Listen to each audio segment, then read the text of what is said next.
For everyone who has been laid off in the year 2024 has realized that job hunting in this year is probably one of the most miserable experiences ever. Now, why is it so awful, you ask? Well, I mean, there's a bunch of reasons, but the main thing I'm going to focus on in this job is just the idea of being ghosted, having no one respond to any of your emails, just not talking to you anymore, or just having your resume poof off into the distance and no one actually accepts that you even submitted an application in the first place. Now, this is a really frustrating problem, and I wanted to address it in this video. I want to talk about getting ghosted, but I also want to talk about something that's called a ghost job. And if you stick around to the end of the video, I want to talk about some strategies that we can use as we're job hunting in 2024 to avoid these ghost jobs and have a better chance of actually getting that first interview. Okay, so first off, let's talk about getting ghosted. Now, getting ghosted is more like, it's just like kind of the dating world. Like all of a sudden someone just stops talking to you. It's kind of like that when you're job hunting, is that you go through an interview or two, a couple emails back and forth, and all of a sudden nothing gets scheduled. You don't get a single email back and they just straight up ghost you. That is becoming increasingly more common. Now, the reason what I've seen from talking to people that in 2024, a lot of people have been losing a lot of budget as a company. And not only are different departments getting cut, but HR is getting cut as well. So there's fewer people trying to manage these kind of job postings. And when no one's interested in taking that candidate to the next step, they simply just don't have the time. They have a bunch of other stuff they're trying to handle, and they just don't come circle back. I'm not saying it's fair or nice or something they should be doing, but they're just overwhelmed like everyone else. They have too much work to do to actually follow up and give you that feedback that you are not moving forward. And it's even worse nowadays because now people who are applying for jobs have the ability and the technology to blast out hundreds of different applications, and there's just more applications, more applicants for a posting with fewer people to deal with it in HR. So now it's even a worse time to even try to be there. I would never want to work in HR because that sounds like a horrible existence. But now let's talk about the actual concept of a ghost job. Now, these jobs are job postings that you might see on LinkedIn or Indeed or any of these job boards, but behind the scenes at that company, the job actually doesn't exist.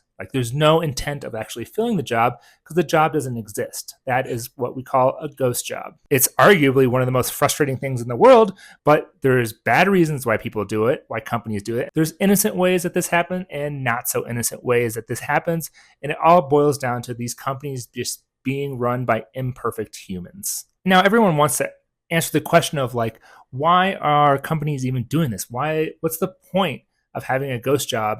And why would you even put it out there in the first place? And there are a few more malicious reasons, and I'll go over those right now. One of the reasons is that although they may not be hiring for this job, they want to cast a net out there, and hopefully a unicorn will come by and apply for that job, and then they'll hire them on the spot. And a unicorn would just be someone that's just perfect for the job, perfect for the company, and they'll provide value above and beyond what the job description says. So they're just hoping and wishing to find that unicorn. And that's kind of the second reason, which is they put out the job rec to just kind of collect resumes because they might have the intention to hire next month, next quarter, next year, but they kind of want to hold on to all these contacts to be able to maybe reach out in the future if they do want to hire. But they don't want to hire anyone right now.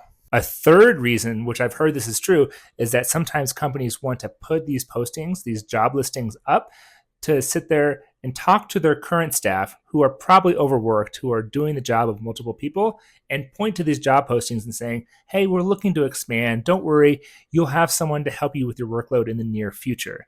But the ploy is just to have them feel better, not actually relieve the work and hire someone new. They just want them to feel better by having this fake job posting up there. And the fourth reason why some companies, especially younger companies, want to show that they are posting jobs is it's a signal for investors and for competitors and other people in the space to know that they are a growing company, that their finances are solid, that they want to invest in new staffing.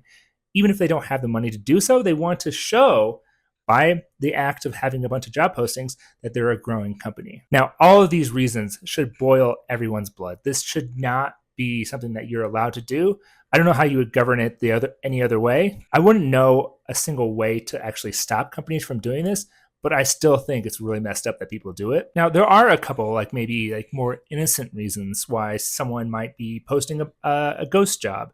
And one of the reasons is, I've heard this story a couple times, is that something happens and the manager who is trying to hire someone for that job posting, they forget to pull it down. So maybe they ran out of funding, they can't hire someone new, but they never go back and try to remove the posting, which, sucks, obviously, but they're people too, and they obviously have a bunch of work that are outside of hiring. They want to do their job, and they just kind of forgot to clean up on this end. Another kind of more innocent way, and anyone who's been in the white collar field will know that this is how it's done, is that sometimes when someone is trying to hire internally, they know someone from another department or even on their own team that are trying to grow into this position, there's policy either by state or by the company to say that you have to put that job posting and open it up for the whole world. Even though, let's be real, that job posting is catered exactly to the person that's trying to get promoted into their own company. So even though it is a real job and there's a job behind it, it's not really reserved for you. You're not going to beat the person that's been at the company for a while, that already knows the team and knows the content. They're going to nail that job, and it's just a Hail Mary that you might try to get that job. So what can we do about this? Now, this is the part of the video where I want to talk about kind of strategies to avoid ghost jobs, because it's one of the most demoralizing things about a job hunt is seeing that category of people that have not responded to you or that completely ghosted you, and seeing that number grow just completely demoralizes you. But let's be real, we shouldn't get that upset about that number increasing, because there's a percentage of the population of these job postings that don't even exist. So they're not even real jobs. So you shouldn't count that against yourself. It still sucks though. But what can we do to avoid these kind of jobs? And I'll be upfront about it. And the idea is that you're going to have to do a little bit more work on your end as the job seeker. Strategy number one is, if you see a job posting that seems just way too wide, it has a bunch of skills that doesn't seem like true job, there's a good chance that might not even be a job that is open to hiring someone.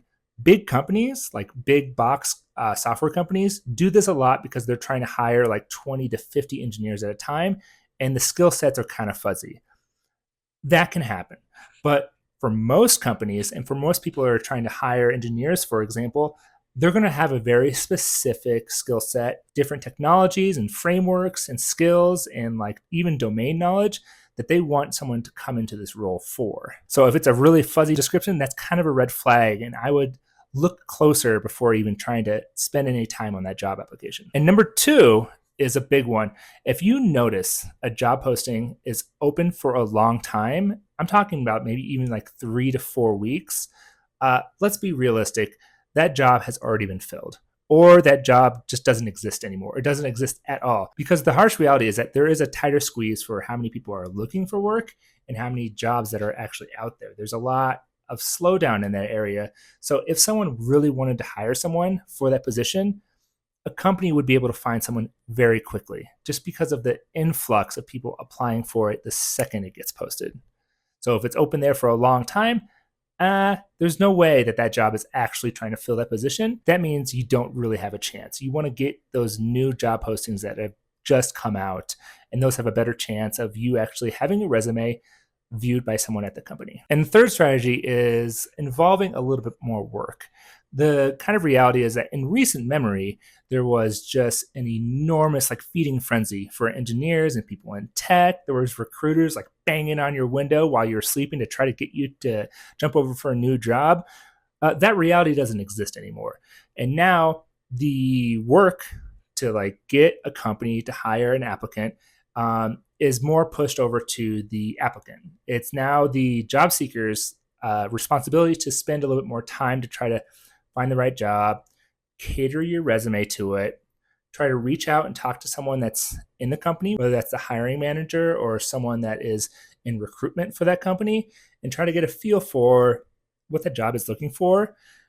If you have more information about it, any sort of intel you can about the job, that is beneficial for you. That is a very good strategy to find out not only to have a leg up, but also like whether or not that job is still open for candidates. If you get completely stonewalled and no one's responding to any sort of messages, and you can't seem to find that job anywhere other than maybe on LinkedIn, there's a good chance that that might not even be a real job in the first place. And the fourth strategy I want everyone to keep their eyes open is when you're flipping through all these job applications, if you get the feeling that you've like, I've seen this job posting before, there's a good chance that's another ghost job. If someone's copying and pasting the job posting to make it freshen up and to get new resumes, that's a company's like really lazy way of trying to fish for resumes or applications. If it's a copy and paste job and you've seen this job before, there's a good chance that that's not even worth your effort. Now, I know that this job market is not fun and job searching can actually be just soul crushing, but I want everyone to feel free to reach out to me and leave a comment down below because I respond to everyone's comments about any sort of like feedback, questions, ideas, or thoughts about this job market or any sort of advice that I can give for job hunting in 2024. And I'll do the best I can to help us out because this is not fun. This is like a horrible soul-crushing experience, and I want people to feel validated in that sense. Also, if you like this content, then you'll probably like the LinkedIn video that I have right here. So go ahead and check out that video whenever you get the chance, and I'll see you guys in the next one. All right, thanks for watching. Bye.